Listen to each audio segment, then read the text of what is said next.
Hey, it's Gareth Flood here. So today we're going to continue the conversation about where marketing fits in your business, how the marketing machine works, and give a real example of how marketing activity can drive your business into double-digit profit growth. So I'm Gareth Flood from Steps to Growth. We help entrepreneurs and business owners scale and get to double-digit profit growth by using proven marketing tools and techniques. So let's jump into this topic. So last time we showed that marketing sits after strategy. You get your strategy right, you get your marketing right, you get your channel management right, you get your sales right, you get your supply chain in place to support all of that, and you get your supporting functions of finance, HR and people plan and general management plan all in place. And marketing is the driving function because they're market-led, customer-led. They're the ones finding about unmet customer needs. What do customers want and need? Find and fill those needs, and you have a thriving business. That is what marketing does. So I'll put the link for that video in the description below. You can watch that video again. So that was a very quick recap. And then we said, and how does marketing then drive the business? So within marketing, you have to set up three machines. The first machine is, do you understand your customer? The second machine is, do you understand the issues and opportunities in the market you compete in? And the third is, can you develop effective marketing plans and then implement and track those plans? Those are the three marketing machines. And now we'll go into more detail about where marketing sits across all of the actual activities you do in a business and how focusing on a few of these activities with the right things can lead you to double-digit profit growth. Okay, let's get into it. Where we're going to talk about the mathematics to get towards marketing nirvana and consistent double-digit profit growth. Now, any machine has many components working together under the surface to make the machine work.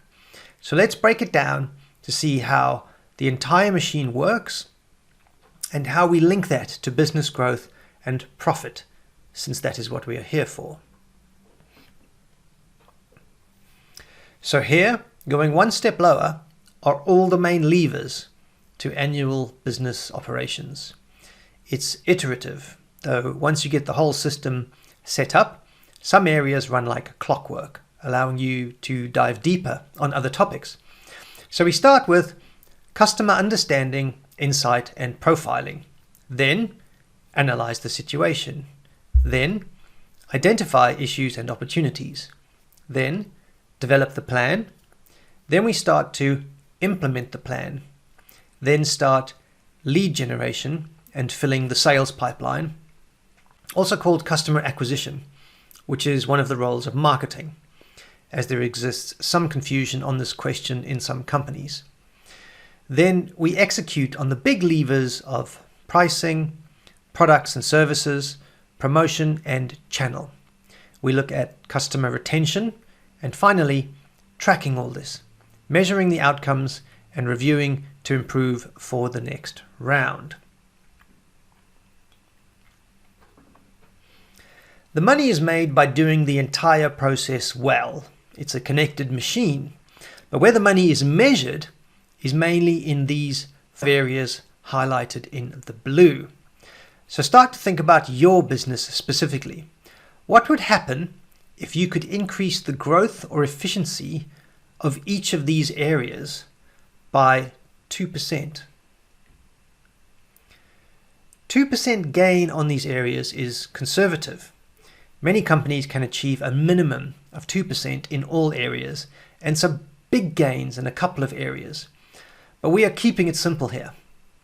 If you targeted 2% gains via, for example, increased sales or reduced costs through efficiency, and your cost base was flat or exactly the same, so you assume your cost structure is flat, you get to double-digit profit growth. Because if your costs or expenses remain the same and you get 2% more out of pricing, for example, but that goes straight into profit. I don't know the cost structure of your business, so I will say that this stops at the level and is banked at gross profit or gross margin level in the P&L. But with pricing, if every other cost in your business remains flat, that profit goes straight to net profit. Of course, the relationships between items in the income statement will depend on the precise nature of the business and the environment in which it is operating. However, generally speaking, we tend to find that a 1% increase in price can yield an 11% increase in operating profits. In contrast, a 1% reduction in variable operating costs produces only a 7.5% increase in profits. A 1% increase in the volume of units sold generates only 3% increase in profits. And finally, a 1% reduction in fixed costs yields only a 1% increase in profits. The simple rule of thumb suggests that we would have to deliver a 3.7% increase in volume of units sold, so additional new sales, to generate the same net profit result that we would gain from a 1% improvement in price. This is actually why pricing is the most powerful lever and also the easiest to track. But it's actually the lever most marketers spend least on, as they perceive it as hard. But not with a good pricing framework, it's not. You get confident and comfortable with the entire framework, you should start increasing prices over time, while still growing and retaining your customer base. This is when profitability really takes off. So let's take a simple example. Take a company where you have 7,680 existing customers. You win 1,000 new customers each year, but you also lose 200 existing customers per year. That means your total number of customers this year will be 8,480 customers. Let's say you sell physical products sold in units of 1, and the price of 1 unit is $2.20, or just say $2.20. I'll ignore currencies to keep it simple for everybody from different countries to just stick to the numbers. So you currently sell 38,400 units in a year at a price per unit, or unit price of $2.20. Giving you a revenue of 84,500. Your sales data tells you that each customer buys an average of 5 units, giving you an average revenue per customer of 9.96. Your cost base to get to gross profit is 19,500. So this is your costs to procure raw materials, make, store, ship products to sales sites. This costs you 19,500, meaning your gross profit is 65,000. Your cost base to net profit is 35,000. So these are your costs for marketing, selling expenses, overheads, salaries, etc. Everything to maintain the operation and market and sell, it's 35,000. So once all your costs are taken out, you have a net profit of 30,000 sitting in the bank. This is your starting point. Then you implement this, your new marketing plan, looking for a minimum of 2% growth or efficiency in the 6 areas highlighted. What happens?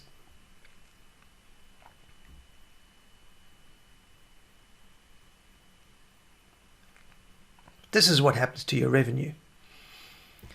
A 2% gain in customer acquisition is 220. A 2% gain in your unit price will deliver 1,690. A 2% gain in new sales from products via, for example, new product introductions, portfolio retiering, also delivers 1,690. A 2% gain in sales from promotions activity through, for example, better promotions and use or return of spend delivers 1,690. In channels sold, a 2% gain through increased sales through wider distribution also delivers 1,690. A 2% gain in customer retention delivers 40. Add all that up and you get an increase on 7,020 in revenue in the year.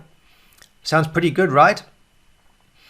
This is being conservative, as there may be compounding effects in here too.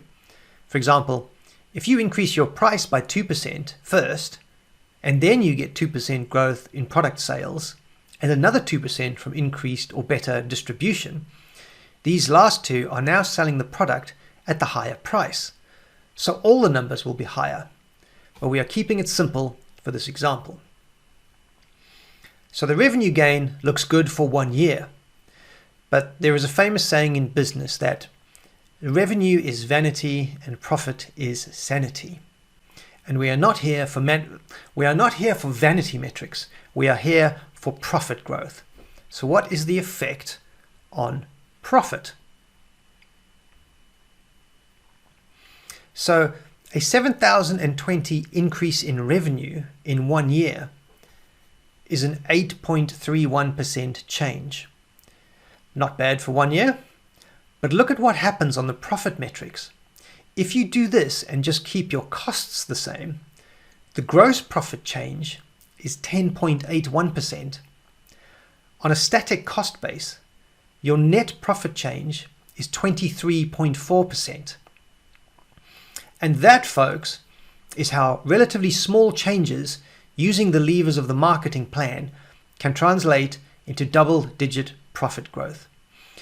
If all you do is achieve this, but do it year on year for 5 years, the effects will compound and you will have a dramatically different business.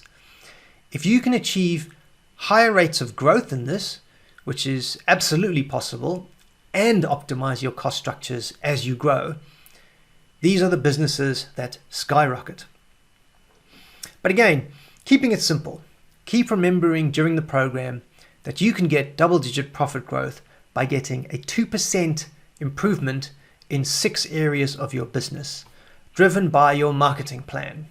If you want a custom plan to upgrade your marketing, then head over to stepstogrowth.com, watch a short video, sign up for a strategy call, and we can talk about what it's like to build that out for you. And I'll drill into these numbers in more detail throughout the training program, and we'll get right into the forensics of it. The final week is actually building your marketing-based profit and loss statement, so you can see the real detail of where the growth is coming from and how the numbers and the growth are built up. We'll leave no stone unturned. We'll give you all of the different spreadsheets and things that you can use to track this stuff. But from the high level, this is the basics of it. I've turned this thing into a machine, and I know these numbers like I know everything in the program, because I've designed this thing, built it, implemented it, refined it, I've taught it to hundreds of people. And so that's where we're going to get set up for you, and that's how we're going to get you to double-digit profit growth.